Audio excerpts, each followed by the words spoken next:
नमस्कार, आप देख रहे हैं नेक्स्ट स्पिरिचुअल और मैं हूं आपके साथ प्रीति भारद्वाज। आज के रहस्यमयी प्रोग्राम में हम बात करेंगे कि ऐसी भयानक ऐतिहासिक इंसानी गलती की जिसकी वजह से 2.5 करोड़ लोगों को अपनी जान से हाथ धोना पड़ा। मनुष्य के द्वारा अनजाने में प्राकृतिक चक्कर में छेड़छाड़ कितनी हानिकारक हो सकती है, इसका नतीजा हमें 1958 में चीन में देखने को मिला था। हम बात करें कि ऐसे अभियान के बारे में जिसका निर्णय बेहद ही गलत साबित हुआ और अंततः तबाही का कारण बना था।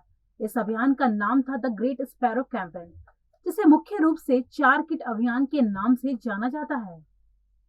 दरअसल 1958 में माओ जेडोंग ने एक मुहिम शुरू की, 4 किट अभियान नामक। इस मुहिम के तहत नुकसान पहुंचाने वाले 4 जीव जंतुओं को मारने का फैसला हुआ। चूहे जिनसे प्लेग फैलता है, मच्छर क्योंकि ये मलेरिया फैलाते हैं, और मक्खियां जो कि हैजा फैलाती है। इनके साथ चौथी थी गोरैया। जेडोंग का मानना था कि ये चिड़ियां फसल के दाने खा जाती हैं, जिससे काफी नुकसान हो जाता है। जेडोंग जो तब people's of republic of China के नेता थे, ऐसे तरीके खोज रहे थे जिससे चीन के लोगों की जिंदगी बेहतर हो सके। दरअसल साल 1950 से देश आर्थिक संकट से जूझ रहा था। इससे उबरने के लिए जेडोंग ने ग्रेट लीप फॉरवर्ड प्लान बनाया। इसके कई हिस्से थे, इन्हीं में से एक था 4 किट अभियान। नेता के अनुसार ये एक तरह का हाइजीन कैंपेन था जिससे लोगों की जान और अनाज दोनों बेचने वाले बच जाते थे। मक्खी, मच्छर और चूहे तो छिपने में माहिर थे, लेकिन गोरैयों को अपनी सीमाएं थी। इस अभियान का व्यापक प्रचार और प्रसार किया गया। चीनी नागरिकों को गोरैयों को मिटाने के लिए भारी तादाद में जुटाया गया। गोरैया विरोधी सेना बनाई गई। विद्यालयों, कारखानों, बाजारों में गोरैया मारने की मुहिम चलाई गई। जनता में प्रशिक्षण कार्यक्रम चलाए गए, सिर्फ एक मासूम चिड़िया को मारने के लिए। गोरैया को मिटाना है और चीन को चमकाना है, ये इस अभियान का नारा भी था। चीनी लोग गोरैया को आतंकित करने के लिए उन्हें जमीन पर उतरने से रोकने के लिए ढोल पीटते हुए उनका पीछा करते थे। ढोल की आवाज से डरी हुई मासूम चिड़िया जमीन पर नहीं उतरती थी और लगातार उड़ती रहती थी। चीनी लोग तब तक ढोल बजाते रहते जब तक गोरैया उड़ते उड़ते थक कर गिर न जाए, और गिरते ही उसे मार दिया जाता था। चीनी लोगों ने गोरैयों को घोंसले तोड़ दिए, अंडे नष्ट कर दिए, और यह अभियान इतनी तेज युद्ध स्तर पर शुरू किया गया कि पहले ही दिन करीब 2 लाख से ज्यादा गोरैयों को मार गिराया गया। चीनी लोग खुशी में मरी हुई गोरैयों की माला बनाते थे। चीनी जनता में इस मासूम चिड़िया को जड़ से खत्म कर देने का एक पागलपन की हद तक जुनून सवार हो गया था। इसके पीछे का कारण था चीन की अर्थव्यवस्था को अमेरिका से भी आगे लेकर जाना। लगातार इस तरह के प्रयासों के परिणाम स्वरूप 2 साल के अंदर ही चीन में गोरैया की प्रजाति लगभग लुप्त हो गई। लेकिन चीन के लोग सिर्फ यही नहीं रुके।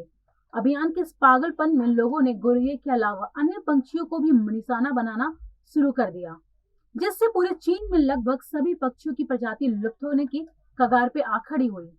इस ग्रेट स्पैरो अभियान को तो 1960 तक सफलता मिल गई, परंतु एक महाकाल समस्या धीरे धीरे चीन में आ रही थी। वो थी भयंकर पर्यावरण असंतुलन की। गोरैया जैसे कोई भी चिड़िया केवल अनाज या बीज ही नहीं खाती, गोरैया कीड़े मकोड़े भी खाती है, जिससे कीड़े मकोड़ों की संख्या और नियंत्रण में रहती है।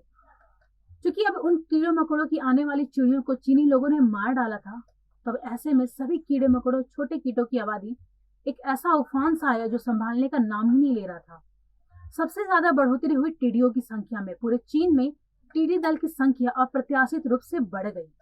टिड्डी दल झुंड में आते और चंद घंटों में हजारों हेक्टेयर में फैली फसलों को चट जाते। टिड्डी दल का ऐसा भयंकर हमला चीन वासियों ने पहले कभी नहीं देखा था। परिणाम स्वरूप टिड्डी दलों के आक्रमण और फसलों को खाने वाले अन्य कीट पतंगों के हमले के कारण चीन में पैदावार बुरी तरह से प्रभावित हुई। देखते ही देखते चाइना में अकाल की स्थिति आ गई। जनता अन्न को तरसने लगी और पूरे चीन में भूखमरी की हालात हो गए। यह पता लगाने पर कि गोरैया और अन्य पक्षी कीड़े मकोड़े को खाकर पर्यावरण संतुलित रखने में अपना योगदान देते हैं, माओ ने 1960 में गोरैया मारने का अभियान स्थगित कर दिया। लेकिन तब तक बहुत देर हो चुकी थी। 1958 से 1961 के 3 सालों में चीन ने 30 मिलियन यानी लगभग 3 करोड़ लोग मारे गए थे। बेशक चीनी सरकार ने मरने वालों की आधिकारिक संख्या 15 मिलियन ही बताई थी, लेकिन कुछ विद्वानों का अनुमान था कि भूख से मरने वालों की संख्या 45 मिलियन यानी कि 4.5 करोड़ तक थी। इस घटना को चाइना के इतिहास में महान अकाल के नाम से जाना जाता है। चीनी पत्रकार यांग जिसिंग, जिनकी पैदाइश 1940 की है, ने चाइना के इस अकाल को अपनी पुस्तक टूम्बस्टोन में विस्तृत तरीके से कवर किया। उनके मुताबिक 36 मिलियन यानी 3.6 करोड़ लोग मारे गए थे। ये पुस्तक चाइना में प्रतिबंधित है। पर्यावरण के प्रति एक मानवीय भूल, एक राजनीतिक कुप्रंद की अनोखी दास्तान, एक ऐसी ऐतिहासिक गलती जिसकी कीमत आम जनता के करोड़ों लोगों ने अपनी जान देकर चुकाई। तो अब मुझे दीजिए इजाजत, हम फिर होंगे हाजिर एक रहस्यमय प्रोग्राम के साथ।